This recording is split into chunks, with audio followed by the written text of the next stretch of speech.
여러분들 우리들이 좋아하는 그 찬양 가사 중에 나의 기도하는 것보다 더욱 응답하실 하나님이라는 가사가 있죠. 참으로 은혜가 되는 그런 가사인데요. 오늘 저희가 함께 읽은 본문은 이야말로 이 가사를 그대로 또 실현하고 있는 그런 내용이 아닌가라는 생각이 듭니다. 오늘 저희가 읽은 본문은 다윗 언약이라고 하죠. 하나님께서 다윗에게 주신 언약인데 이 언약은 사실은 사무엘 상하 전체의 중심이라고 할 수 있고요. 또 구약 성경에서 가장 복음적인 내용을 담고 있는 그런 챕터 중에 하나라고 볼 수 있습니다.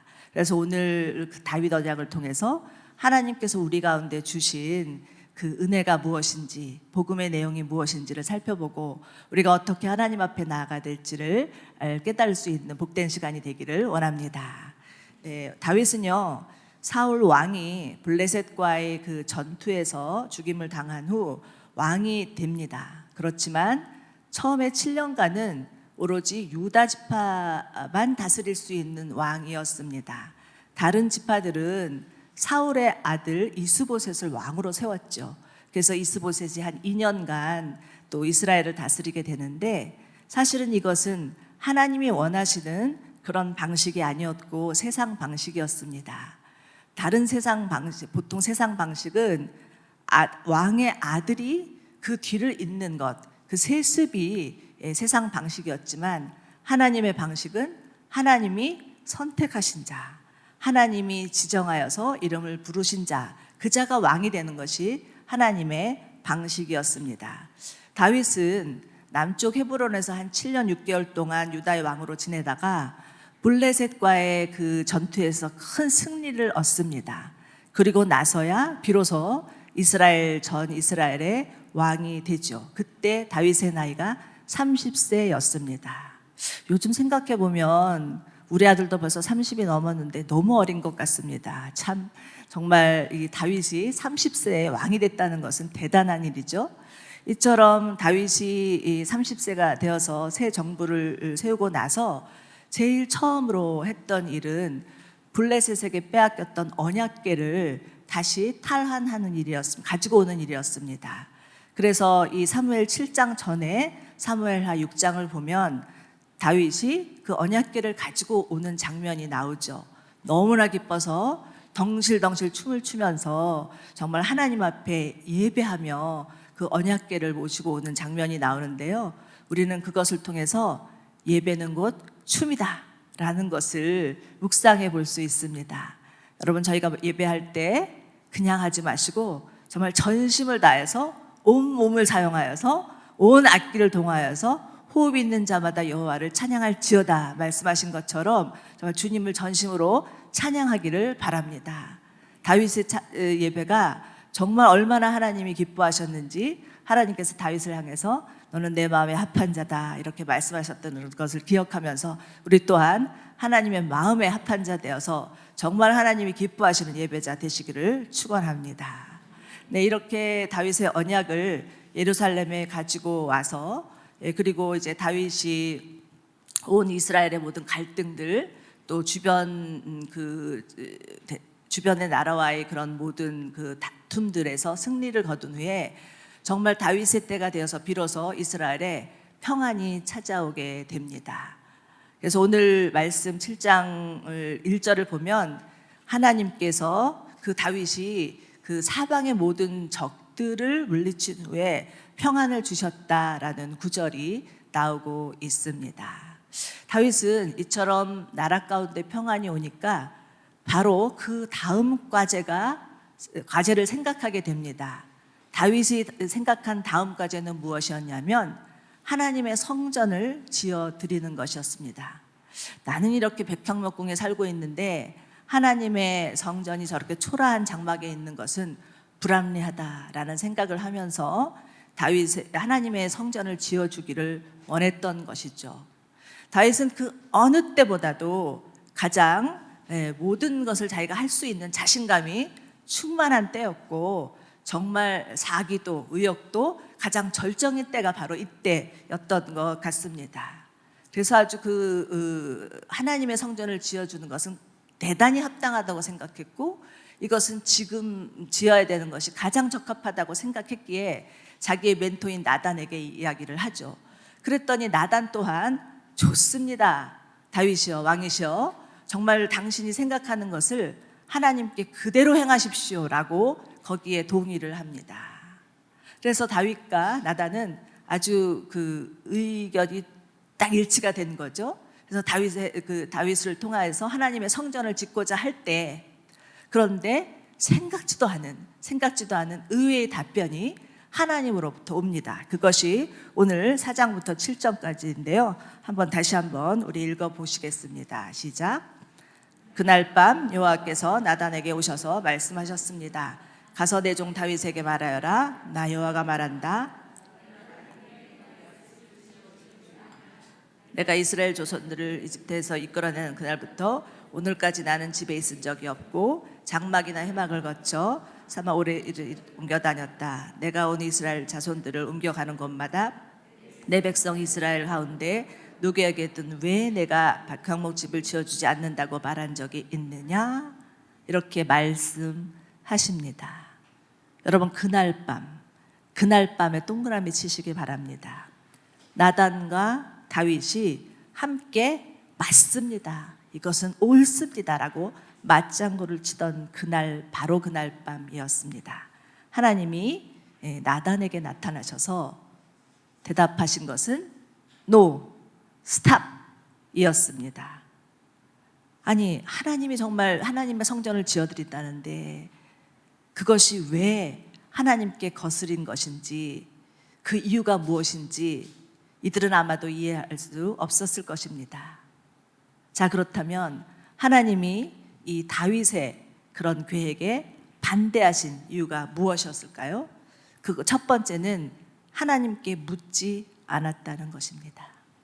다윗도 나단도 성전 건축에 대한 계획이 너무나 멋들어져서 하나님께 묻지 않는 실수를 범하고 맙니다. 왜 우리도 그럴 때 있잖아요. 무슨 이렇게 일을 하다 보면 너무나 그것이 아름답고 선하고 하나님이 기뻐하실 것 같아서 이건 뭐 기도해보나 마나다, 이건 정말 하나님이 기뻐하실 거야 라고 생각하는 그런 경우들 때로는 있습니다. 바로 그랬던 것 같습니다. 그렇지만 이들은 하나님께 물었어야 했습니다. 왜요? 하나님은 지금 그 하나님의 성전을 짓는 것보다 더 중요한 계획을 세우고 있었기 때문이라는 거죠. 그것은 바로 하나님 나라, 다윗을 통해서 하나님 나라를 건설하는 것이었습니다. 여러분, 하나님 나라는 무엇입니까?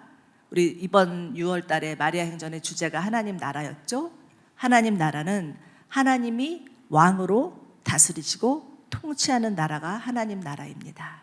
하나님의 주권과 하나님의 다스리심을 인정하고 그 다스리심에 굴복하는 것이 하나님 나라의 백성입니다.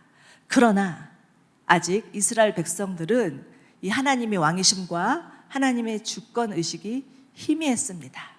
그래서 하나님이 다윗을 통해서 하나님 나라가 견고히 세워지기를 바라셨던 것입니다. 여러분, 만약 다윗의 계획대로 하나님의 성전을 짓는다고 칩시다.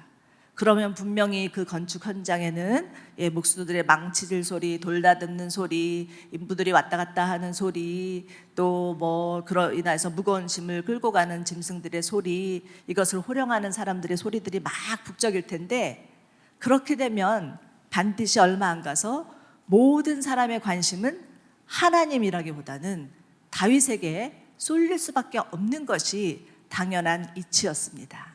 자칫하면 하나님 나라가 아닌 다윗의 나라를 세우게 될 수 있는 일이었다라는 것이죠.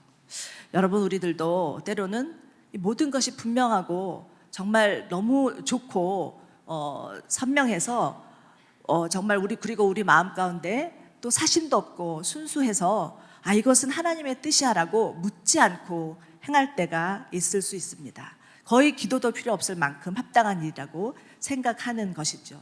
그러나 아무리 열정과 헌신이 있다 하더라도 하나님의 뜻을 묻지 않는 선한 의도는 부적절한 행위가 될 수 있습니다. 자칫 다윗의 성전 계획은 하나님의 뜻과 계획을 오도하고 방해하는 결과를 초래할 수도 있다라는 것이죠. 그렇기 때문에 아무리 선한 일이더라도 하나님보다 앞서지는 않아야 합니다. 무엇보다 하나님의 뜻을 묻는 기도가 선행되어야 한다라는 것입니다. 저는 한 3년간 온누리를 떠나서 교회 개척에 합류한 적이 있었는데요. 지금 돌아보니 마음이 좀 급해서 저질렀던 실수가 있었다라는 것을 발견하게 됩니다. 교회 개척한 지 한 1년쯤 되었을 것 같습니다. 사람들이 우리가 생각했던 것보다 많이 몰려오기 시작했고요. 저희가 어느 회사 그 회의실을 빌려서 예배를 드리기 시작했는데 한 50-60명 들어가는 그런 꽉 차면 그런 곳이었는데 그것이 정말 꽉 차서 자리에 앉을 수 없을 정도로 사람들이 오는 것이었습니다. 그러니까 점점 예배 장소가 협소해지다 보니까 하루속히 예배 처소를 마련해야겠다는 조급한 생각이 들었던 것이죠. 그래서 하나님께 좀 더 넓은 예배 처소를 주시옵소서라고 기도했지, 하나님 저희가 다른 장소로 옮기는 것이 맞습니까? 라고 기도하지는 않았던 것 같습니다. 하나님이 그리고 또 정말 좋은 장소를 발견했어요. 그래서 하나님이 주셨다고 생각하고 이전을 하게 되었는데 그때부터 어려움이 오기 시작했습니다. 옮기는 과정에서 또 여러 가지 불협화음이 있었고요. 그 불협화음이 일파만파 번지기 시작하면서 교회 옮기고 나서 얼마나 어려웠는지 지금 돌아보니 하나님께 좀 더 신중하게 물었어야 하는데 묻지 않았기 때문에 일어난 그런 아픔과 고통들이 있었구나라는 생각에 지금도 후회가 남는 것 같습니다.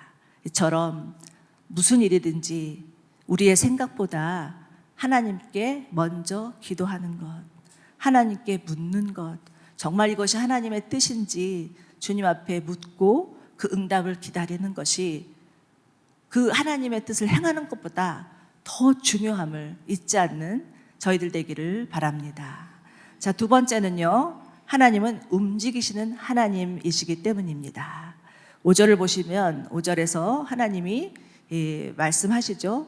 내가 나를 위하여서 내가 있을 집을 지어주겠냐고 물었느냐?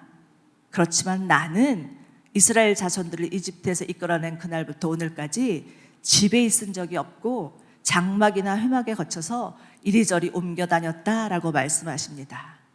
그리고 실제로 말씀하신 대로 하나님은 이스라엘과 함께 움직이셨습니다. 이스라엘이 깊은 골짜기를 걸어갈 때도 함께 하셨고 또 깊은 강을 건널 때도 함께 하셨고 메마른 사막과 같은 광야를 걸어갈 때도 함께 하셨습니다. 하나님은 결코 어떤 한 곳에 정착하셔서 사람들을 불러 모으지 않으셨습니다. 사랑하는 여러분, 하나님은 지금도 우리와 함께 움직이시는 하나님이십니다. 우리가 어디를 가든 무엇을 하든 하나님이 우리와 함께 하심을 믿으시기 바랍니다. 여러분, 교회는 에클레시아, 하나님이 부르신 자들의 모임이지 건물이 아닙니다. 하나님이 함께 하시는 곳이 교회이지 지정된 장소가 아닙니다. 유럽에 가면 중세시대에 지어진 교회나 성당들이 얼마나 멋있는지 꼭 방문하는 곳, 여러 나라에서 관광 오면 방문하는 것이 유럽의 성당이나 교회입니다. 가면 입이 떡 벌어질 만큼 정말 웅장하고 대단하게 어떻게 저거를 지었을까 싶을 정도로 지어 놓았지만 지금 그곳에서 예배 드리는 사람은 없다고 하니 그것을 과연 교회라고 할 수 있을까요? 그렇지만 우리나라 초기 선교사님들은 가가호호를 방문하고 집집마다 방문하면서 복음을 전하였고 교회를 예배를 시작하였고 그래서 한 5-6사람이 모이면 그곳에 가정교회가 세워졌습니다. 그러면 또 다른 곳으로 가시는 거세요. 다른 곳에서 가서 복음을 전하시고 또 그곳에서 5-6사람이 모이면 그곳에 가정교회가 모이고 이렇게 해서 시작된 교회가 우리나라 한국교회입니다. 정말 그 주님이 가시는 곳마다 함께 하셨기 때문에 그곳에 주님의 교회가 세워진 것이죠. 지금 우리는 새 예배당을 건축하게 되어서 얼마나 감사한지 모릅니다. 정말 속히 들어갈 수 있기를 기대하는데요. 그러나 지금 이곳, 저희가 예배드리는 이곳, 다윗의 장막과도 같은 그런 이곳에서 예배할 때 하나님이 임재하시기 때문에 하나님이 함께 하시는 교회임을 믿습니다. 때로는 그 새 가족들이 오셔서 이런 말을 할 때가 있어요. 여기가 온누리교회라니 너무 초라하고 낡아서 깜짝 놀랐어요. 이런 말을 하시는 때가 있지만, 그러나 하나님이 임재하시는 곳이 교회임을 믿으시기 바랍니다.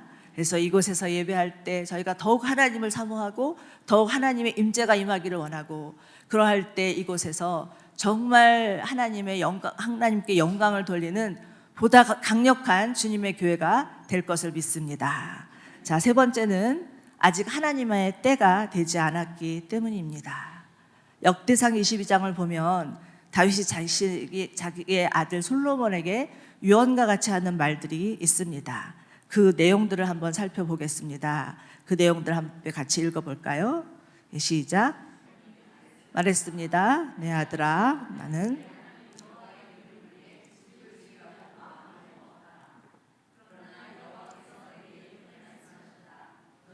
피를 흘렸고 많은 싸움을 치렀다. 내 이름을 위해 집을 지을 사람은 내가 아니다. 내가 내 앞에서 이 땅에 많은 피를 흘렸기 때문이다. 보아라, 내가 한 아들이 태어날 것이다. 그는 평안의 사람이 될 것이다. 내가 사방에 있는 모든 적들을 평안을 안겨줄 것이다. 그의 이름은 솔로몬이니 내가 그의 살아있는 동안에 이스라엘에 평화와 안정을 줄 것이다. 아멘. 여러분, 다윗은 약소한 이스라엘을 견고히 세우기 위해서 수많은 싸움을 치렀어야 했습니다. 그래서 다윗 하면 가장 먼저 떠오르는 것이 아마 이스라엘 백성들 가운데서는 전쟁 그리고 용사였을 것입니다. 그러나 하나님 나라는 먹고 마시는 것이 아니라 성령 안에서 의와 희락과 평강이라고 말씀하시죠. 하나님 나라는 자기 의가 아닌 하나님의 의로 인해서 세워지는 나라이고, 하나님이 주시는 평강과 기쁨의 나라이고, 구원과 정의와 평화가 실현되는 나라입니다. 그렇기 때문에 아직 성전을 지어야 할 때가 아니었습니다. 하나님은 지금 네가 마음에 두고 있는 그 하나님의 성전, 나의 성전을 지어야 될 때가 올 것인데 지금은 아니다. 네 아들을 통해서 할 것이다. 지금은 때가 아니다 라고 말씀을 하시는 거죠. 여러분, 전도서에 보면 때에 대한 말씀이 많이 나옵니다. 그 모든 것에는 시기가 있고 하늘 아래 모든 일에는 목적을 따라 때가 있다라는 말씀이죠. 그런데 헬라에서는 때에는 우리는 때, 시간 이러면 하나라고 생각하지만 헬라에서 보면 두 가지로 구분됩니다. 카이로스와 크로노스죠. 크로노스는 자연스럽게 흘러가는 시간을, 물리적인 시간을 말하고요. 카이로스는 특별히 의미가 부여된 그 시간을 말합니다. 말하자면 우리의 일상의 시간은 크로노스고 하나님이 특별히 개입하는 시간은 카이로스라고 할 수 있죠. 그렇기 때문에 때를 안다는 것은 하나님이 개입하시는 카이로스의 시간을 분별한다는 것입니다. 여러분, 하나님의 성전을 짓는다는 것은 이스라엘 역사상 매우 중요한 사건이었습니다. 다윗이 함부로 결정 지을 일이 아니었죠. 다윗은 어쩌면 어느새 모든 고난이 지나가고 평안의 때가 오니까 이제는 하나님의 거하실 성전을 지어드려도 되겠다라는 자만심이 생겼을 수도 있습니다. 고난의 때에는 시도 때도 없이 하나님 앞에 엎드려 기도하던 다윗이 이제는 자신의 생각에 매어버렸다는 것입니다. 그렇기 때문에 영적으로 다운될 때는 고난의 때가 아니라 평안의 때임을 명심하시기 바랍니다. 그래서 우리 안에 평안이 올 때, 우리가 살다 보면 어때는 너무나 고난이 심하고 때로는 좀 이제는 숨 쉴만하다라고 생각하는 때가 있죠. 이 고난의 때와 평안의 때가 이렇게 계속해서 반복해서 나가는 것이지 어떤 한 사람에게는 무조건 평안하고 어떤 한 사람에게는 무조건 고난만 있는 것은 아닙니다. 그렇기 때문에 지금 고난이 있으신 분들 너무 낙심하지 마시기 바랍니다. 그러나 평안의 때가 왔을 때에는 그 고난의 때를 기억하면서 그 고난에서 건져주신 하나님을 바라보며 계속해서 주님 앞에 나아가 기도하는 것이 필요한 것을 믿으시기 바랍니다. 자, 그런데 이렇게 지금 하나님께서 다윗이 성전을 짓는 계획을 막으신 이유 세 가지. 하나님께 묻지 않았고, 그리고 하나님의 때가 되지 않았고, 그것은 또 뭐였죠? 아직 뭐였죠? 갑자기 생각이 안 나네. 하나님 움직이신 하나님이기 때문이었지만 하나님은 다윗의 그 순수한 마음을 받으셨습니다. 어느 누군들 나는 좋은 집에 살면서 하나님을 저렇게 누추한 장막에 두다니 하나님의 성전을 지어드려야 되겠다라고 생각하는 사람은 그리 많지 않을 것입니다. 정말 하나님의 집을 지어주고 싶은 다윗의 그 순수한 마음, 그 마음을 주님이 받으셨다라는 것입니다. 그래서 이제 9절부터 보면 하나님께서 다윗에게 주시는 언약의 내용들이 나오는데요. 먼저 9절부터 11절입니다. 하나님 이렇게 말씀하시죠. 내가 어디를 가든지 너와 함께 하겠고 내 앞에서 내 모든 원수를 끊어내겠다. 내 이름을 위대하게 하겠다. 그래서 이스라엘을 한 곳에 이제 정해서 그들을 뿌리박일 터전을 주고 다시는 옮겨 다니지 않도록 할 것이다. 악한 사람들이 더 이상 해치지 못하게 할 것이다. 그리고 또 사사 때와 같이 그런 시기를 겪지 않게 될 것이다. 또 내가 너를 모든 원수로부터 구해내 평안하게 할 것이다 라는 정말 다윗과 다윗의 자손들에게 안정과 평화의 약속을 주십니다. 그리고 말씀대로 이스라엘은 다윗의 때에 와서야 비로소 안정과 평안을 찾습니다. 참으로 길고도 험난한 세월이었습니다. 가나안 땅을 주마고 약속하신 하나님의 말씀에 순종하여서 아브라함이 정말 그 자신이 살던 갈대아 우르에서 가나안으로 옮겨왔고, 그때부터 시작된 이스라엘의 역사는 참으로 험난하고 그 고통스러운 고난의 세월이었습니다. 그런데 이제 다윗이 정말 하나님께 마음을 합하여서 진심으로 예배하며 하나님의 집을 지어드리고 싶은 그 마음들이 있는 것을 보시고 하나님께서 다윗에게 이러한 약속을 주신다라는 것입니다. 여러분, 이것이 또 이 말씀이 지금 이 자리에 앉아 계신 여러분들, 또 유튜브를 통해서 말씀을 듣고 계신 모든 분들에게 어떤 교훈을 주시는 것일까요? 나라는 한 사람이 중요하다는 것입니다. 나라는 한 사람이 하나님을 예배하고 하나님께 믿음으로 나아가면, 하나님께 순종하면 하나님이 그 한 사람을 통해서 복 주신다는 것입니다. 그렇기 때문에 여러분, 정말 때로는 우리의 삶이 너무 어렵고 내 가정이 정말 불신 가정이고 상처투성인 가정이라 할지라도 나라는 한 사람이 하나님을 예배하고 섬긴다면 그 사람을 통해서 그 가정을 변화시켜 주시고 축복해 주시고, 그 사람을 통해서 주변의 이웃을 변화시키시고 나라까지도 열방까지도 변화시켜 주실 것을 믿으시기 바랍니다. 몇 년 전 CGN TV에서 서서평 선교사님의 일대기를 방영한 적이 있었죠. 다들 기억하실 텐데요. 그 서서평 선교사님은 독일계 미국 여성인데 32세 독신의 나이로 우리나라에 오셔서 조선 선교에 헌신하셨던 분이었습니다. 그분은 특별히 오셔서 이 땅에 있는 고아와 그 나환자들을 돌보셨었는데요. 이분이 왜 특별히 그렇게 고아와 나환자들에 대해서 관심이 있었느냐? 자신이 깨어진 가정에서 태어나서 그 깨어지는 아픔을 경험하기 때문에 이 땅에 와서도 정말 고아들, 또 과부들, 나환자들을 위해서 섬기셨다라는 것입니다. 결국 이분은 52세에 폐병으로 돌아가셨지만 자신이 정말 폐병으로 돌아가실 때까지 자신의 건강보다는 굶주리는 조선 사람들을 걱정했고요. 나중에 돌아가실 때를 보니까 정말 영양실조로 돌아가셨다는데, 그분이 떠나신 후에는 그 자신 남겨진 유산이라고는 낡은 옷 몇 가지, 반쪽짜리 담요, 그리고 강냉이 2홉이었다고 합니다. 정말 이처럼 조선을 사랑할 수가 있을까? 하나님이 주신 마음이 아니면 이것이 가능했을까라는 숙연한 마음과 부끄러운 마음이 생기는데, 정말 이분의 삶이야말로 하늘의 미랄이 땅에 떨어져서 죽으면 많은 열매를 맺는다고 하시는 그 말씀이 그대로 적용되는 것 같습니다. 그래서 특별히 아이들, 고아 아이들을 18명이나 데려다가 자녀 삼고 오갈 데 없는 과부들도 30명 이상 데려다서 한 집에 머물면서 살았는데요.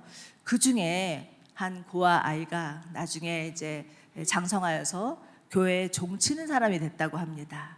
종치는 사람이 되어서 믿음의 가정을 이루었는데 그 믿음의 가정에서 결국은 나중에 이제 시간이 지나서 목사님, 성교사님, 장로님 이렇게 거의 다 그 믿음의 그런 후손들이 되었는데 그 중에 한 분이 바로 홍정길 목사님이셨다고 하고 우리 조호영 목사님 시집간 집이죠.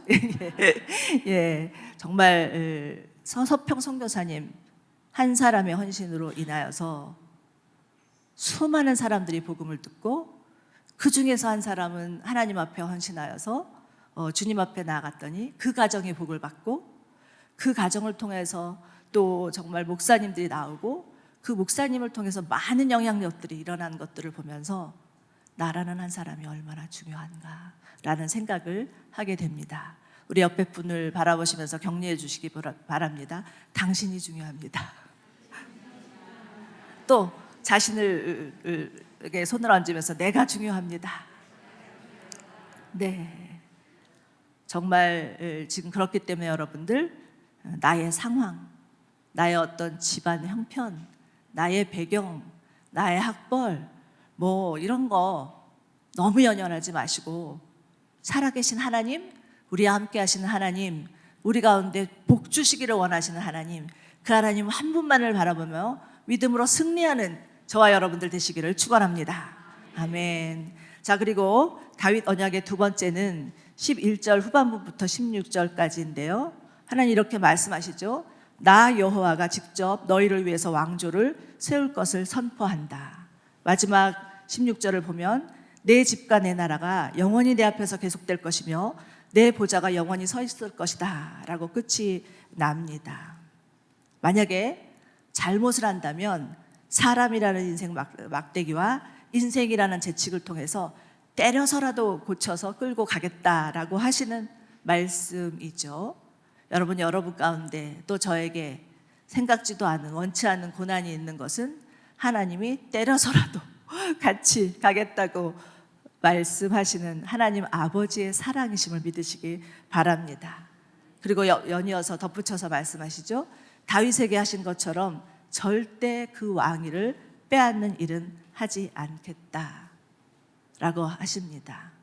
참으로 다윗이 한 번도 생각해보지 못한 예상치도 못한 놀라운 축복이었습니다. 다윗은 그냥 하나님이 계실 성전을 지어드리고 싶다고 말했을 뿐인데 하나님은 그것에 100배, 1000배, 10,000배 이상으로 다윗을 축복해 주시죠. 어떤 축복입니까? 다윗의 자손과 다윗의 자손을 통해서 영원한 하나님의 나라를 이루겠다라고 하시는 약속이니 얼마나 대단하고 정말 얼마나 놀라운 축복입니까? 여러분, 구원은 우리의 행위나 자격이나 공로에 있지 않습니다. 오로지 예수 그리스도의 피, 예수 그리스도의 십자가에 달려 있습니다. 여러분, 구원은 하나님의 신실하심에 달려 있는 것이지 우리의 신실함, 우리의 어떤 행위에 달려 있지 않다라는 것을 마음에 꼭 새기시기 바랍니다.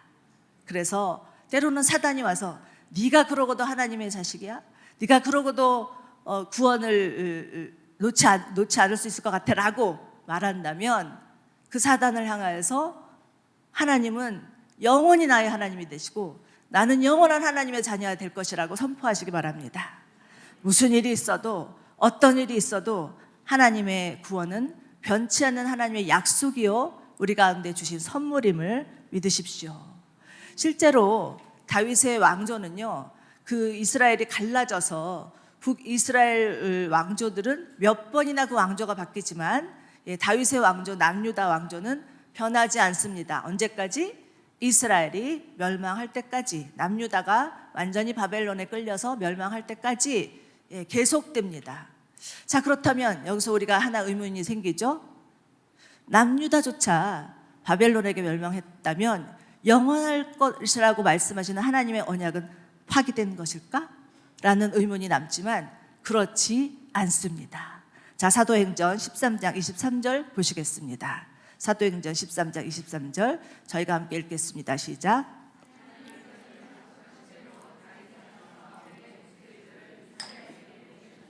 그 사람이 바로 예수이십니다. 아멘. 사무엘하 7장의 언약의 성취가 지금 사도행전 13장에서 증명되고 있습니다. 예수 그리스도께서 다윗의 후손으로 오심으로 그 약속이 성취되고 예수님이 오심으로 인해서 영원한 하나님 나라가 이루어진 것입니다. 그렇기 때문에 다윗 언약의 영원성은 하나님 예수님에 의해서 성취되었고 예수 그리스도를 믿는 우리에게도 적용된다라는 것입니다. 여러분은 예수 그리스도의 후손임을 믿으십니까? 아멘. 그렇습니다. 이 다윗 언약이 지금까지도 그대로 이루어져서 우리 가운데도 또 적용되고 앞으로도 계속 이루어질 것이라는 것입니다. 그렇기 때문에 다윗 언약은 은혜 언약입니다. 이것이 바로 복음입니다.